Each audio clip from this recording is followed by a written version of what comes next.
je suis prise sur le fait. Bonjour, j'ai un peu triché aujourd'hui. J'ai déjà ouvert le coffre parce que j'étais très curieuse de voir quelle histoire j'allais vous lire. Et je vais vous lire l'histoire de Louise et Valentin, qui sont des spécialistes des avions en papier. C'est l'histoire qui a pour titre Les avions en papier de Jim Elmore et qui a été illustrée par Richard Jones, paru aux éditions Kiman. Louise et Valentin sont inséparables. Ils vivent au bord d'un grand lac et se retrouvent chaque jour pour jouer ensemble. Ils font du bateau et de la balançoire en se racontant des histoires. Mais ce qu'ils aiment faire plus que tout, c'est des avions de papier. En hiver, lorsque les oies sauvages passent au-dessus du lac, Louise et Valentin lancent leurs avions en papier le plus haut possible. En été, lorsque les oies sauvages sont parties, ils montent sur la colline et les font planer jusqu'à leur maison. Un jour, peut-être, leurs avions traverseront le lac. Un matin, les deux amis apprennent une triste nouvelle. Valentin doit partir car sa famille déménage dans une nouvelle maison très loin du lac. Louise et Valentin sont inconsolables. Comment pourront-ils rester amis en étant si éloignés l'un de l'autre ? Au moment de se quitter, ils se promettent de ne jamais s'oublier.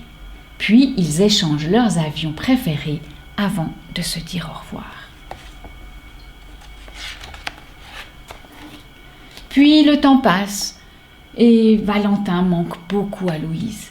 Et Valentin, qui vit dans une grande ville de l'autre côté de l'océan, se sent lui aussi très seul.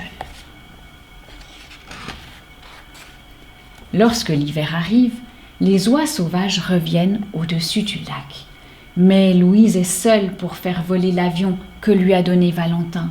Elle fond en larmes de tristesse et de colère. Ils ne feront jamais voler d'avion jusqu'à l'autre rive du lac. Louise jette l'avion par terre et il se brise.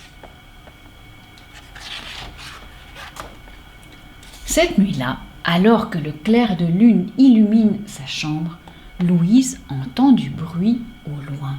Est-ce le vent ? Non, ce sont les oies qui caquettent et battent bruyamment des ailes au-dessus du lac.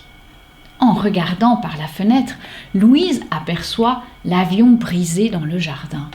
Pourtant, il semble différent.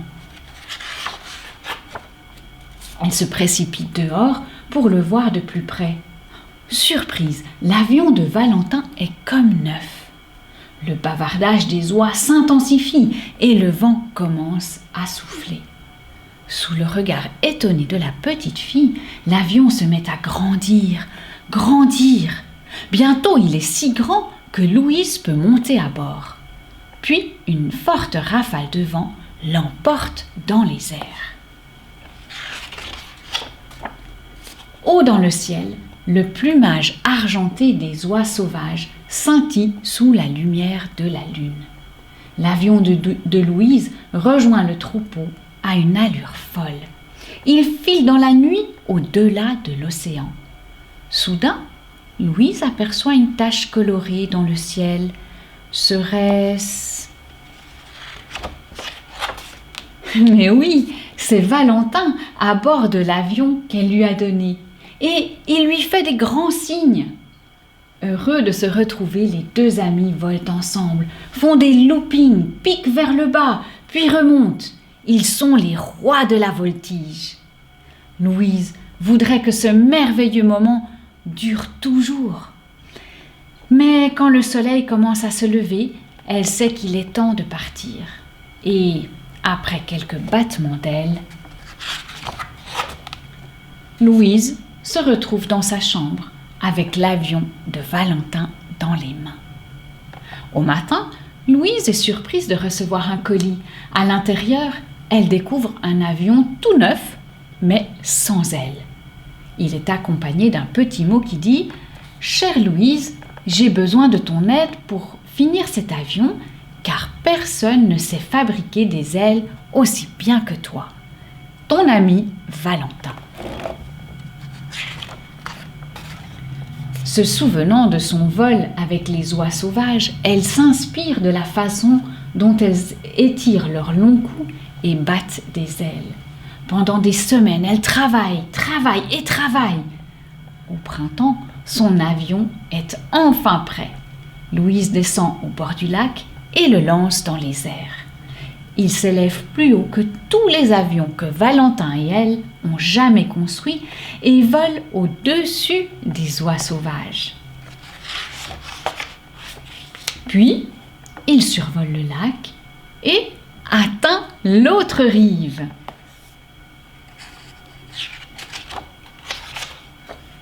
Malgré leur éloignement, Louise et Valentin sont heureux. À eux deux, ils peuvent construire des avions qui volent plus haut que les oies sauvages. Leur amitié ne s'éteindra jamais, même si un océan les sépare. Et c'est ainsi que se termine cette jolie histoire d'amitié entre Louise et Valentin, les spécialistes des avions de papier.